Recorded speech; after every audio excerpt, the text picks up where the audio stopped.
aluno no curso de atualização MOP. Nosso curso agora entra na aula 2. Continuamos falando sobre legislação de trânsito, processo de renovação da CNH, documentos de porte obrigatório, limites legais de peso e dimensões para veículos de carga. Então vamos lá. Processo de renovação da habilitação.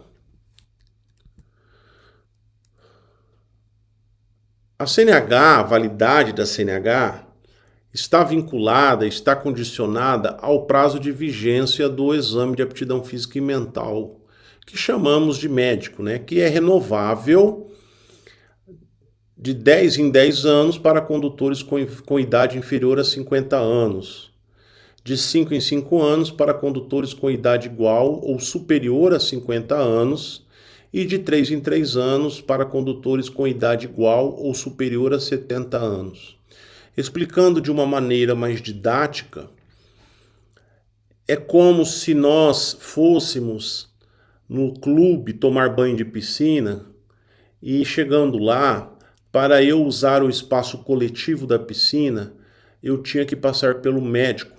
E o médico me examinava e dava lá o carimbo na minha carteirinha, e o carimbo sempre era de 3 meses. Terminado esses 3 meses, para que eu entrasse na piscina novamente, eu era obrigado a passar pelo médico e novamente ele me examinar e me autorizar ao uso da piscina, certo? Lembram disso? Muito bem. O trânsito é um espaço coletivo também, no qual exige do condutor cognitivo, psicomotor e o emocional e afetivo. Certo? Então o médico me avalia nesses aspectos e me autoriza para que eu possa dirigir um veículo no espaço coletivo. Eu tenho que estar em condições físicas no sentido de ver, de ouvir, de conseguir pegar no volante. Eu tenho que ter força para virar o volante, para engatar a marcha, para pisar no freio, para pisar no acelerador. Eu tenho que ter essa mobilidade para pilotar a motocicleta. Eu tenho que ter senso de equilíbrio. Eu tenho que saber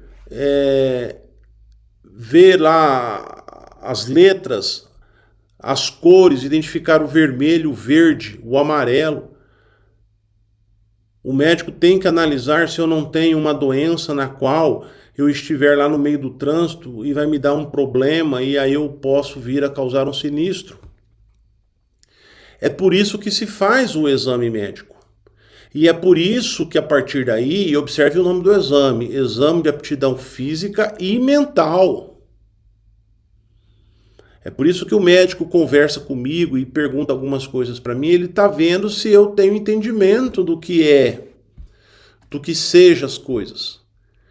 E a partir daí, é por isso também que uma vez eu autorizado a andar no espaço coletivo, a circular, a conduzir um veículo, esse período ele é renovável.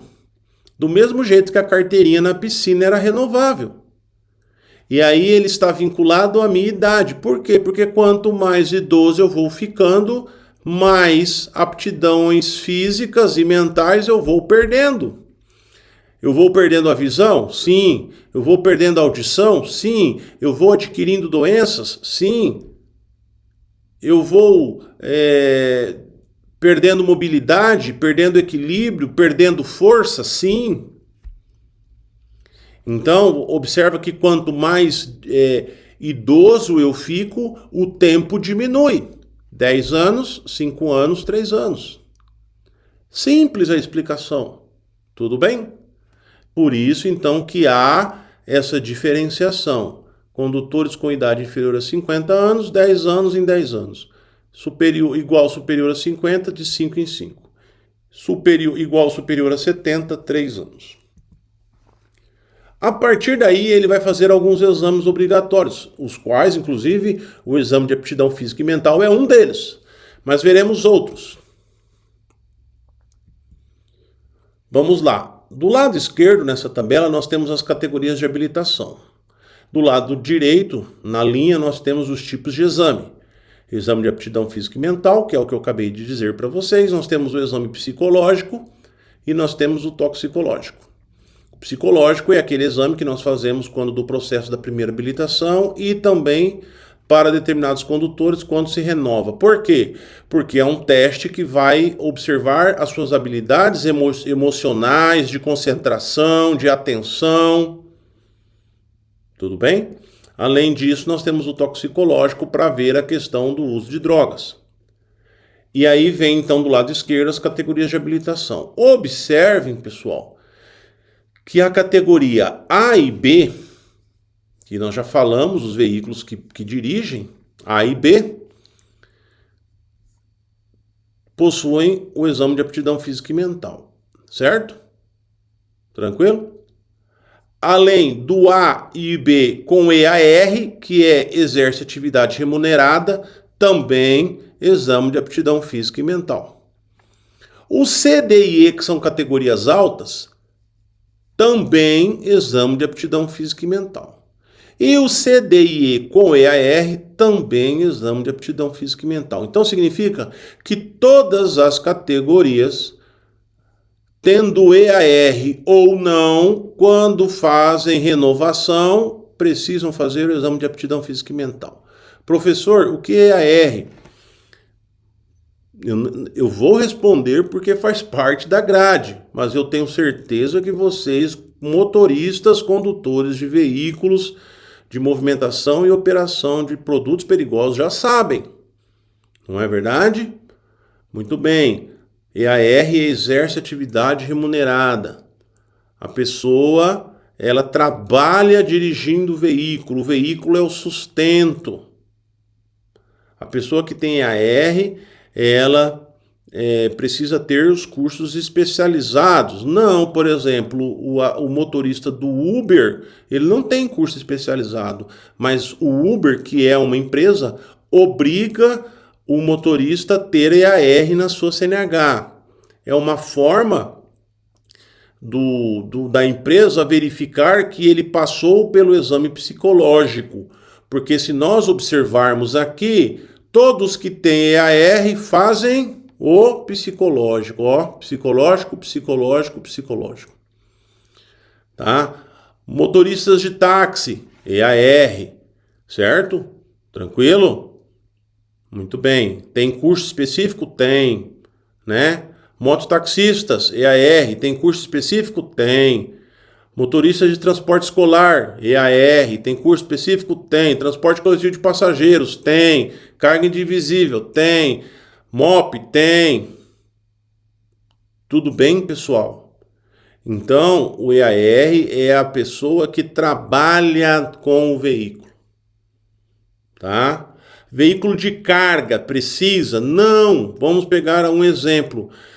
O João tem lá um veículo de carga lá, uma caçamba lá, um caminhão caçamba. E ele faz frete daquele caminhão caçamba, certo? Veículo de carga. Ou um caminhão baú, ele faz frete de mudança. Só que aquele veículo é dele. Tudo bem? E ele faz mudança de casa, de móveis, ou o outro limpa terreno e põe na caçamba. Ele precisa ter AR, por mais que aquele veículo dele lá é o suporte para a vida dele, ele não precisa ter AR. O EAR é mais uma exigência dos cursos especializados e também das empresas que contratam os motoristas para exercerem atividades bem específicas dentro do trânsito. Então, por exemplo, os veículos de transporte de passageiros coletivo, precisa. Tanto é que tem um curso especializado em referente a isso, tá? Muito bem, voltando então aqui à nossa tabela. Então, quem tem AR, todos aqui que tem AR, tem psicológico, é obrigado a fazer. E o toxicológico, professor? Não é obrigatório com EAR. O que vai obrigar o toxicológico é a categoria alta. Tanto é que o CDIE e o CDIE com EAR Não importa, os dois precisam fazer toxicológico, certo? Então o toxicológico é uma exigência para quem? Categoria alta. Não é EAR. O EAR, a obrigação é o psicológico. Não é o toxicológico. O toxicológico está vinculado à categoria alta. Não é ao EAR, certo? É isso que eu queria diferenciar com vocês. E falando do toxicológico, nós vamos falar aqui sobre as penalidades relativas ao toxicológico. Artigo 148-A, parágrafo 5º. No caso de resultado positivo, constatado no exame, o condutor terá o direito de dirigir suspenso por 3 meses, condicionado o levantamento da suspensão à inclusão no RENASH de resultado negativo em novo exame. Eu trouxe aqui o parágrafo 5º porque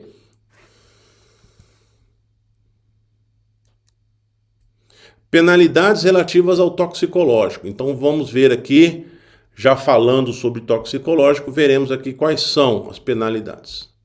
Artigo 148-A, parágrafo 5º. No caso de resultado positivo constatado no exame, o condutor terá o direito de dirigir suspenso por 3 meses, condicionado o levantamento da suspensão à inclusão no RENASH de resultado negativo em novo exame. Por que eu trouxe somente o parágrafo 5º? Porque ele fala aqui sobre a questão da suspensão por 3 meses, do direito de dirigir sendo suspenso, suspenso o direito de dirigir, só que essa suspensão ela não é uma penalidade prevista, que depois nós falaremos sobre as penalidades quando falarmos, né, sobre advertência por escrito, multa, suspensão de dirigir, cassação da CNH, frequência obrigatória em curso, certo? Cassação da PPD.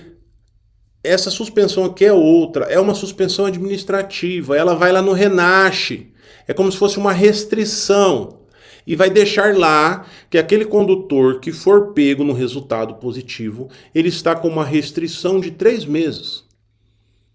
Aquilo ali é para consulta do agente de fiscalização. Se você for pego, flagrado, se você for flagrado dirigindo, categoria alta, nesse período desses 3 meses, aí vai vir a penalidade. Tudo bem? Essa restrição é só para ter lá um lugar no sistema informando os agentes fiscalizadores que você fez o exame e que você foi constatado positivo. É isso que está falando. Tá? Inclusive ele fala que após esses 3 meses, para você tirar essa restrição, você vai ter que fazer um novo exame e mostrar que você não tem mais substância no sangue. Porque a substância, ela tem uma janela esse exame ela pega a janela de 3 meses. E subentende-se que quando você fez o exame e pegou que estava positivo, não se sabe quando que você usou a droga. Então subentende-se que você usou naquele dia. A partir daquele dia, se você não usar mais 3 meses, o novo exame já não vai mais detectar. Porque a janela dele é de 3 meses. É por isso que são esses 3 meses. Tudo bem? Tranquilo? Muito bem. A partir daí, eu tenho que apresentar um novo exame mostrando que eu estou ok. Que eu fiquei 30 dias sem usar.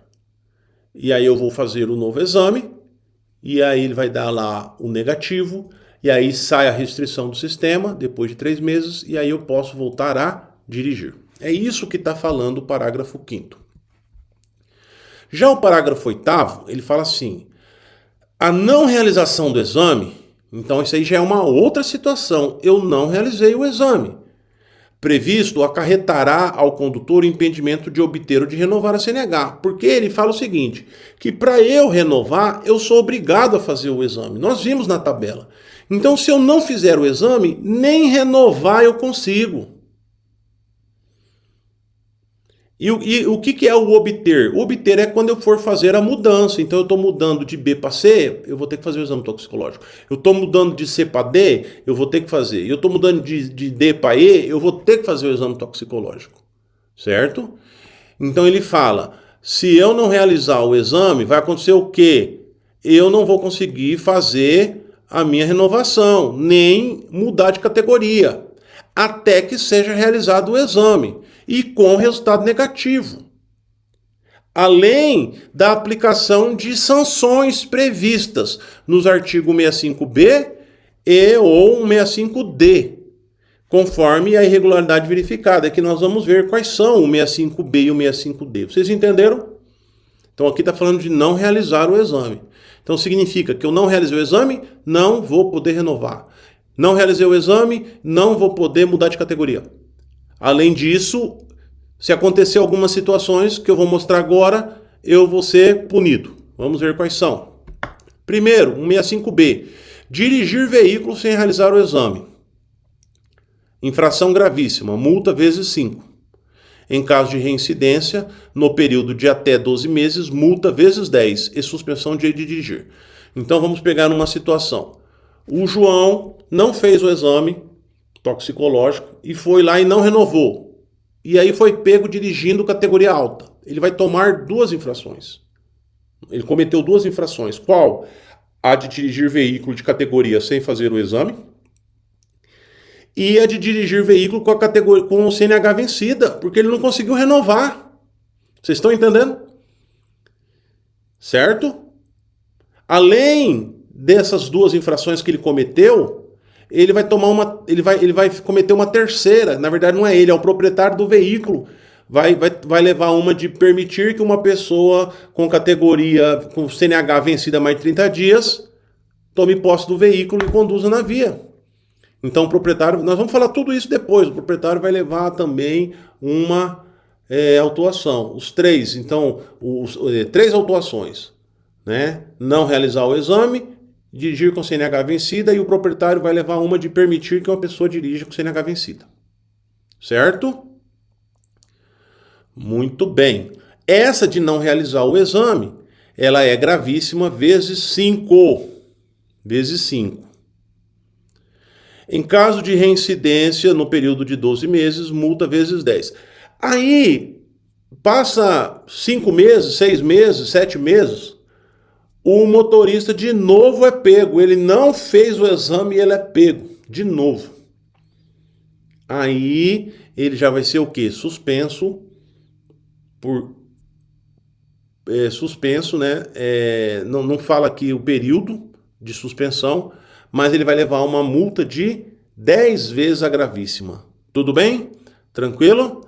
Então ele tem 1 ano que ele, se ele for pego nesse período de 1 ano, ele vai ser reincidente nessa infração. A mesma coisa vai ser para o artigo 65C, dirigir veículo tendo obtido resultado positivo. No caso da pessoa que fez e deu positivo, e ao invés dela ficar quietinha, esperando aquela restrição acabar e fazer de novo, não, ele vai dirigir. Ele é pego, infração gravíssima vezes 5. A multa vezes 5. E se ele for reincidente, multa vezes 10. Da reincidência no período de 12 meses, tá? Essa suspensão do direito de dirigir, aí sim, essa aqui é penalidade, tudo bem? Tanto a do 65C quanto a do 65B. E detalhe, essas 2 aqui, além do período que ele vai ficar suspenso, ele vai também ter que fazer o quê? Frequência em curso obrigatório de reciclagem. E nós temos a 165D, deixar de realizar o exame toxicológico previsto no parágrafo 2º do artigo 148A deste Código após 30 dias do vencimento do prazo estabelecido. Infração gravíssima, multa vezes 5. Essa aqui, gente, é uma outra situação que eu não expliquei, que é o seguinte. O condutor de categoria alta, que tenha menos de 70 anos, ele é obrigado, além de fazer o toxicológico quando dá renovação, ele tem que fazer de 2 anos e meio em 2 anos e meio, certo? Tranquilo? Então imagine, por exemplo, o condutor Alfredo. E aí o Alfredo vai e ele está com 30 anos e ele renova a habilitação dele com 30 anos. Ele tem menos de 70 e ele tem menos de 50, então ele vai ganhar 10 anos. Não é para ele fazer novamente essa renovação, raciocinem comigo. Então ele fez lá com 30 anos, renovou, fez o toxicológico.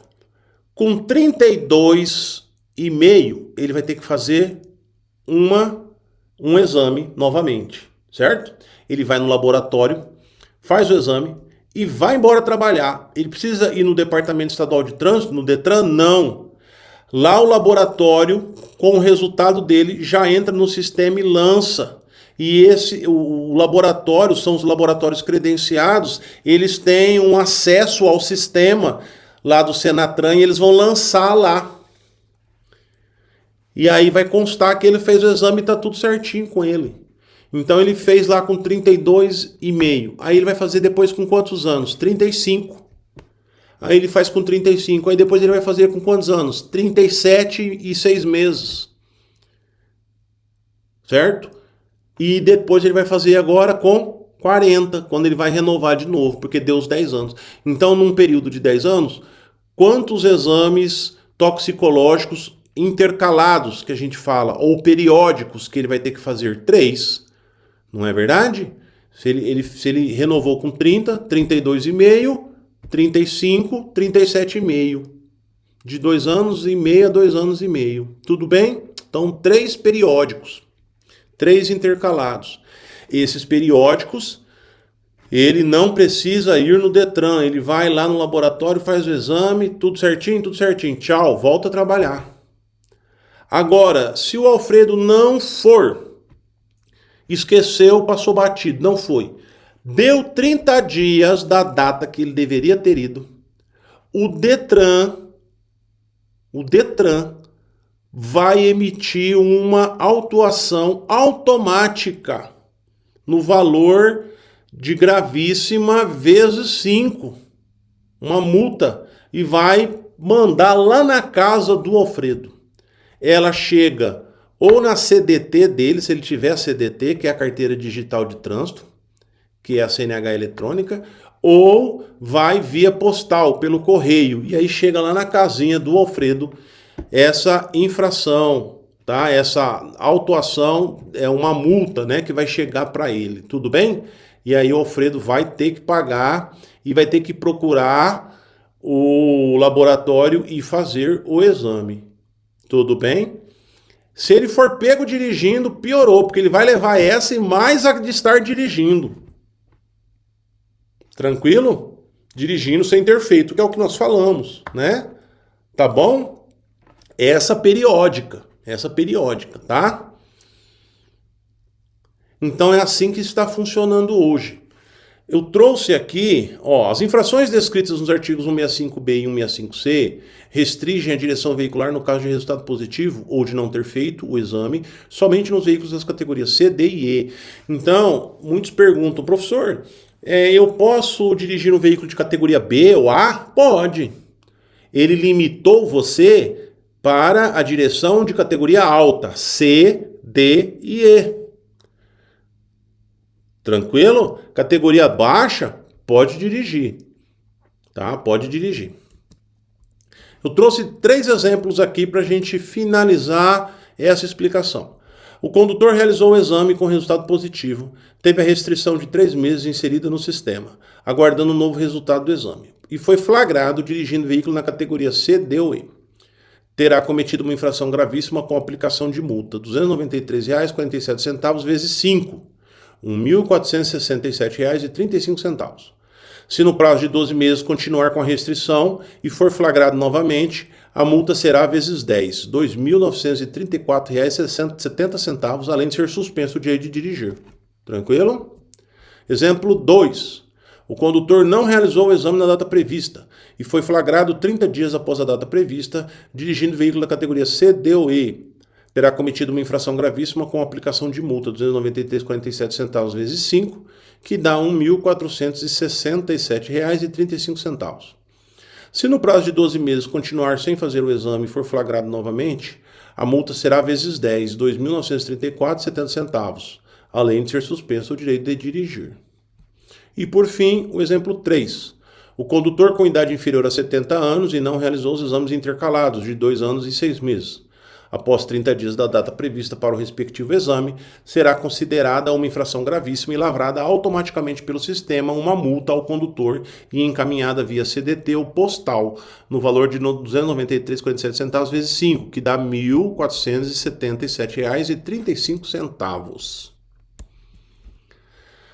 Documentos obrigatórios do condutor e do veículo. Vamos lá, uma parte bem rápida aqui. Os documentos obrigatórios exigidos para os condutores que transportam produtos perigosos são 1. CNH ou PPD, certo? No caso, o PPD não, né, gente? Porque nós já falamos, né, que tem que ter quantos anos de experiência para fazer? 2 anos, né? Muito bem. É 21 anos, né? Então, 2 anos não, 21 anos. E aí ele não vai conseguir PPD com 21 anos, certo? CLA, também chamado de CLV, que é o documento do veículo. Cópia do registro cadastral da empresa e da respectiva autorização de viagem. Certificado, esse registro cadastral da empresa já está meio que tudo eletrônico, né? Certificado de vistoria veicular e outros documentos exigidos. O certificado também está eletrônico hoje. Isso aí nós falaremos quando falarmos sobre a legislação específica do MOP. Vamos lá. As formas da CNH. Ela pode ser digital, através do aplicativo CDT, precisa do aparelho celular e funciona offline. Não precisa a rede estar funcionando para ele funcionar. A rede só precisa quando ele vai atualizar a CDT as informações. Na forma física, que é exportado da CDT, documento em papel sulfite branco e formato A4, certo? E, por fim, a cédula original recebida pelo Detran. O Detran te encaminha, né? E aí, você tem essas 3 formas aí, tá? A física exportada da CDT, você vai na CDT aqui, tem um menu, você clica no menu, pede para exportar, ele exporta, ele pega o documento e monta em PDF, e aí você manda para o e-mail ou para o WhatsApp, aí você procura um computador que tenha impressora, abre lá o e-mail ou o WhatsApp, baixa e imprime.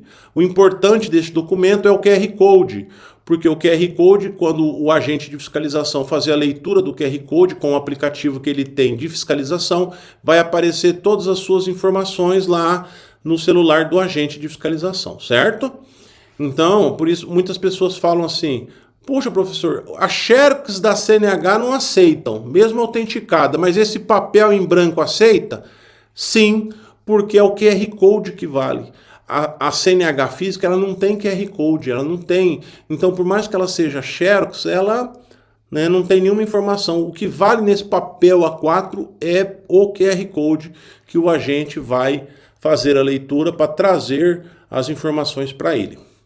Da mesma maneira, nós temos o documento do veículo, né? Através do aplicativo CDT, necessita também do aparelho celular e funciona offline, e exportado da CDT, da mesma maneira que eu disse. Então aqui o rapaz está imprimindo, né, o documento, como eu falei, exporta, manda e imprime, certo? E aí ele vai apresentar. E da mesma maneira, o que vale é o QR Code, tá?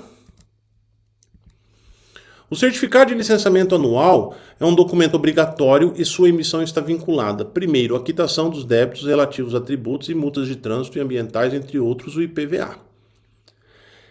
E a comprovação do atendimento às campanhas de chamamento de consumidores para substituição, reparo de veículos, RECAL, né? Então, hoje, com a CDT, as pessoas que têm veículos que precisam ter RECAL, chega uma informação na CDT informando que ela precisa levar o veículo na concessionária. Se essa pessoa não levar, quando ela for fazer licenciamento, não vai licenciar. Vai falar: olha, você não levou no RECAL, você só vai poder licenciar seu veículo se você levar lá no RECAL. Tudo bem? Fiscalização dos documentos. O porte da CNH e do CLA ou CRLV serão dispensados quando, no momento da fiscalização, for possível ter acesso ao devido sistema informatizado para consulta do agente de fiscalização. Então essa já é uma alteração, já tem algum tempo, uma alteração na lei. E com essa alteração, então, fica claro que o agente de fiscalização, ele trabalha hoje já, em sua maioria, com sistemas informatizados, né? Então, o auto de infração ele já é um auto eletrônico, né? O método de fiscalização também já é utilizado através de consultas via smartphones, né? Ou pelos computadores, né? Notebooks, e sempre em consulta pela internet, pela rede de internet, ao sistema que traz todas as informações do condutor.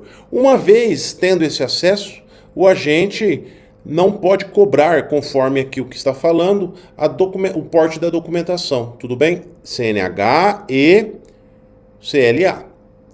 O problema é que às vezes o agente está sem essa comunicação, como por exemplo, uma fiscalização numa rodovia, na qual a rodovia não tem acesso à rede de internet.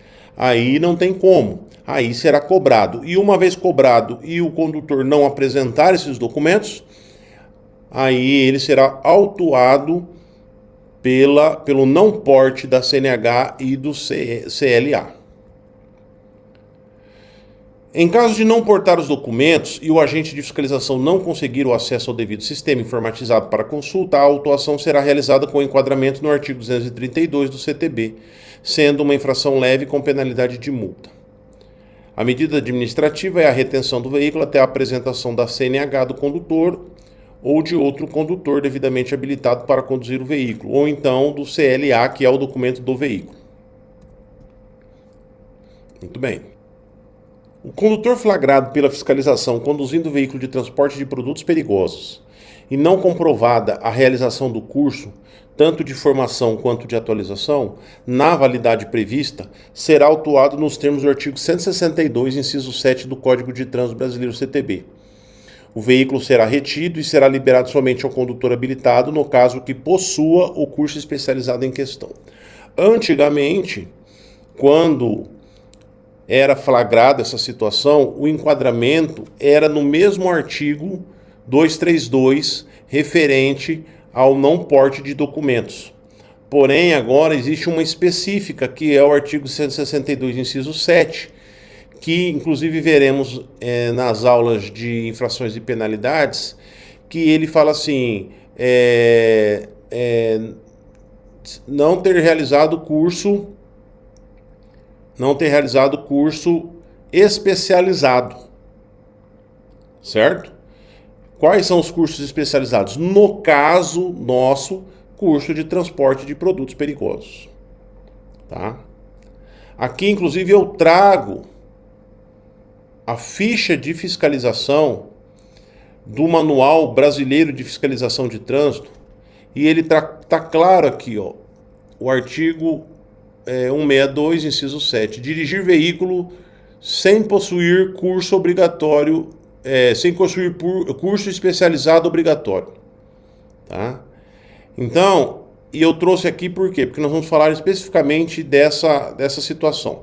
No Manual Brasileiro de Fiscalização de Trânsito, a ficha de fiscalização com o código de enquadramento 77491, que está aqui, ó, definições e procedimentos, está aqui, ó, definições e procedimentos, define nos itens 18 e 19, não aparece o 18 e 19 aqui, ele vai até o 15, o 18 e 19, ele vai, depois ele vai trazer vários aqui.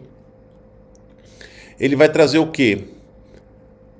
A comprovação dos cursos especializados deverá ocorrer somente mediante consulta. E a segunda situação, consulta às bases de dados do RENASH. E a segunda situação, o curso especializado não é documento de porte obrigatório, a impossibilidade da consulta ao RENASH impede a lavratura do auto de infração. Esses dois itens são muito importantes. Por quê? Porque o condutor, ele não é obrigado a transportar o certificado na pasta. Quem tem que provar que o condutor ou não, possui ou não o curso é o agente, com base na consulta no RENASH. Tudo bem? Então, tá falando aqui, ó, o curso especializado, o certificado não é documento de porte obrigatório. Documento de porte obrigatório são aqueles outros que nós falamos. A partir daí, o agente de fiscalização vai consultar no sistema RENASH se aquele condutor está com o curso em dia. E aí abre-se uma outra situação. O condutor João terminou o curso, mas ele ainda não foi homologado. Ele encaminhou os documentos para o Detran, mas ainda não ocorreu a homologação. E aí o João sai para dirigir o veículo com o certificado na pastinha. Vale? Não. Porque ele está falando aqui claramente que a consulta na base de dados do RENASH e acabou. Não adianta mostrar o certificado. Porque o agente vai virar e falar assim, esse certificado para mim não adianta. O que adianta é a base de dados. Por quê? Porque hoje o sistema funciona da seguinte maneira. O condutor João terminou o curso dele, faz a prova, é aprovado na prova, e aí ele encaminha, pega o certificado e encaminha para o Detran, para homologação, certo? Porém, lá no Detran vai ser feita a análise dos antecedentes criminais do João. E se tiver alguma pendência na justiça, esse certificado não é homologado. Então não basta o João ter o papel do certificado. Ele tem que estar homologado ao Detran, ou, em outras palavras, na base de dados do RENASH. E a partir daí, só será registrado lá na base de dados uma vez que ele tiver o certificado, tiver tudo certo e sem pendências na justiça. É por isso, então, que o papel não vale na pista. O que vale na pista é a consulta ao banco de dados. Vocês entenderam bem isso aí? Tá certo? Então, isso faz com que o condutor preste atenção. Não adianta estar andando com certificado na pastinha se não tiver homologado na base de dados, não é válido. Eu vou deixar bem claro isso aqui para que não haja falso entendimento do que se é exigido. Tá bom? E, da mesma maneira, se o agente de fiscalização não conseguir a consulta, ele não pode exigir o certificado de você, porque ele que tem que ter a consulta. Tá bom? A regra vale para ele também.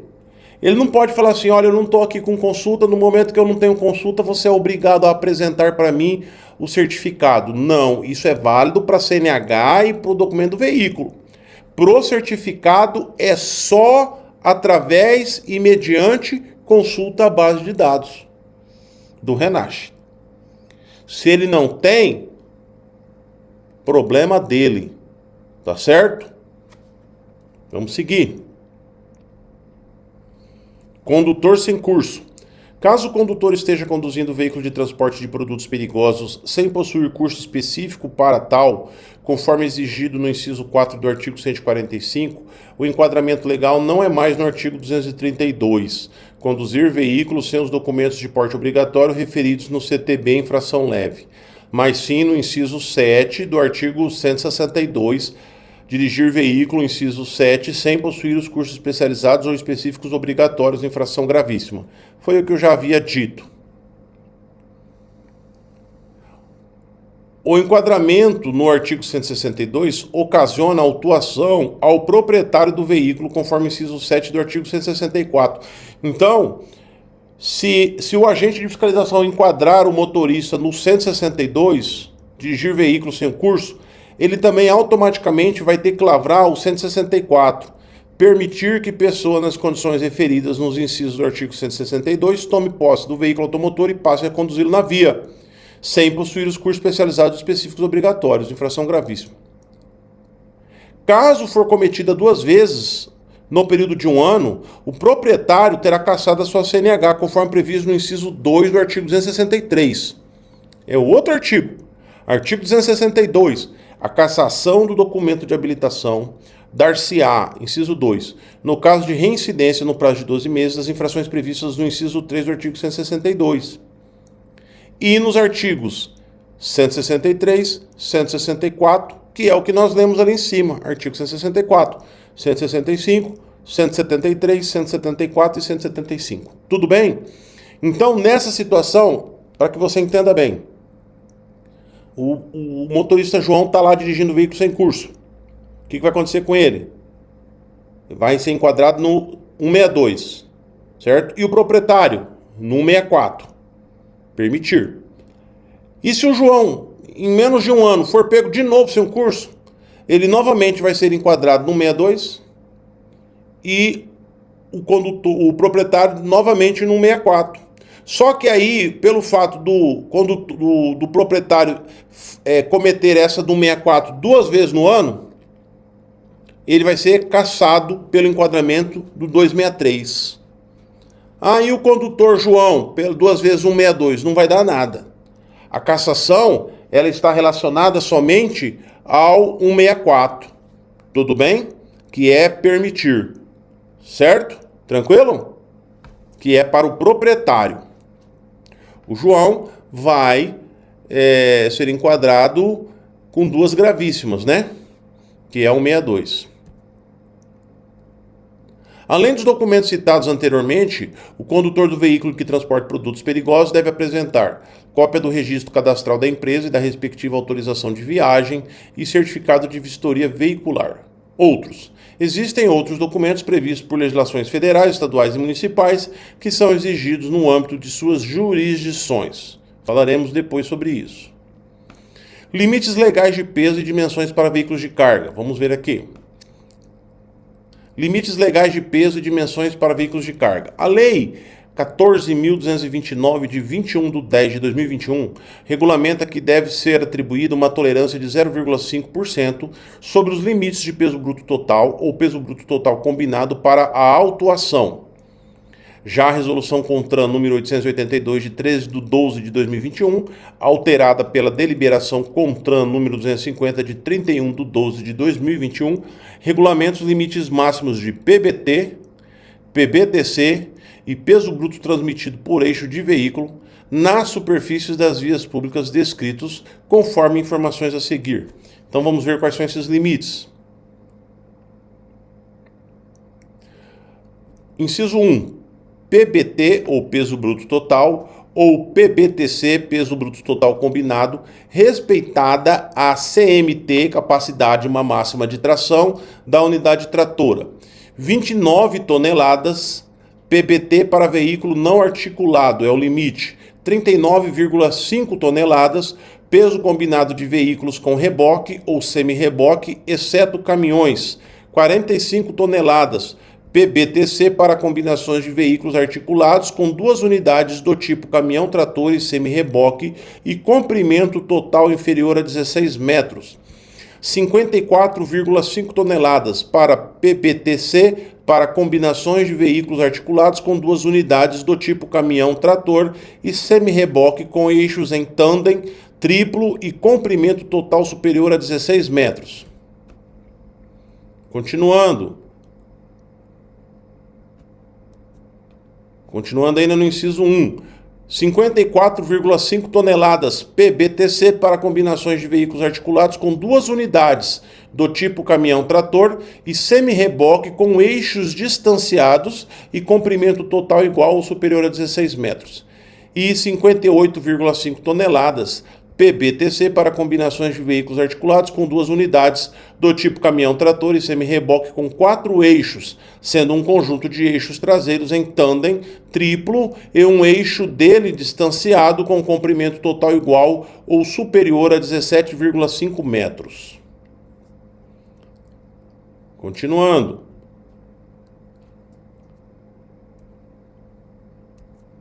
45 toneladas PBTC para combinações de veículos com duas unidades do tipo caminhão e reboque e comprimento inferior a 17,5 metros. 57 toneladas PBTC para combinações de veículos articulados com 2 unidades do tipo caminhão e reboque e comprimento igual ou superior a 17,5 metros. 45 toneladas PBTC para combinações de veículos articulados com mais de 2 unidades e comprimento inferior a 17,5 metros.